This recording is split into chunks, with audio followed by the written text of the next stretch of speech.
say that. Hi everyone, this is RJ with Loan Officer 911, and today's blog topic is going to be the disclosure about disclosures. That's right.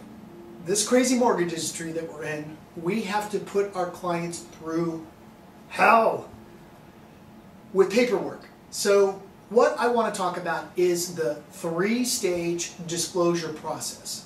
So whether you are buying or refinancing a home loan, every client has to go through this process of receiving documents to sign and disclose.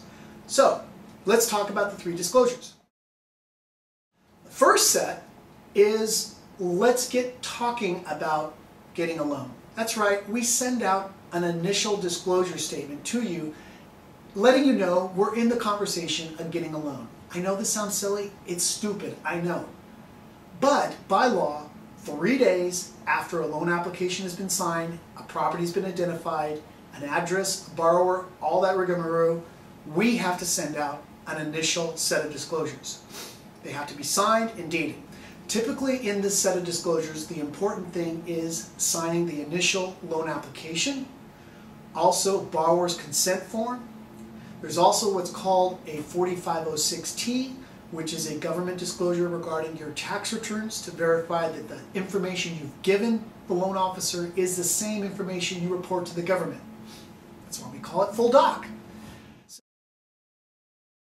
The borrower is also going to receive a good faith estimate, and I will say the word, a good faith estimate. It is an estimate, and by all means, I want to let everybody know that first stage of disclosures, the lenders are required to send out fee schedule. Now, many of these fees and numbers are going to be general and they're not going to be accurate. Why? Because the loan is probably not locked in yet. And by law, the lender has to give you an idea of what this loan is going to be all about. It is important to sign the initial set, the first stage, but as a reminder, the second stage will be along the way, well, let's say maybe two weeks from the initial set. What about the second set? Well, when you get the second set, it's typically around the time when you're ready to lock in the rate.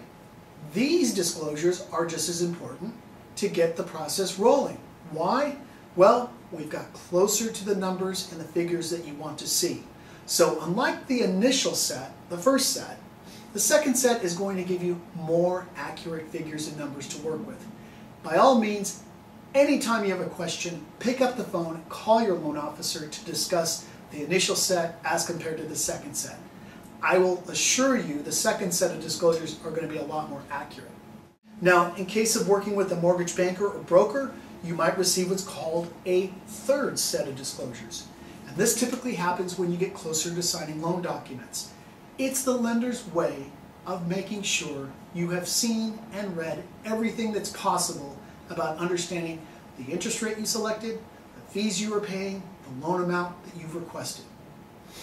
For more questions and any comments you have, I'm happy to answer all those. Please send me an email to rjloans, that's RJLOANS, @gmail.com, and I am your Loan Officer 911. Thanks for listening to my blog.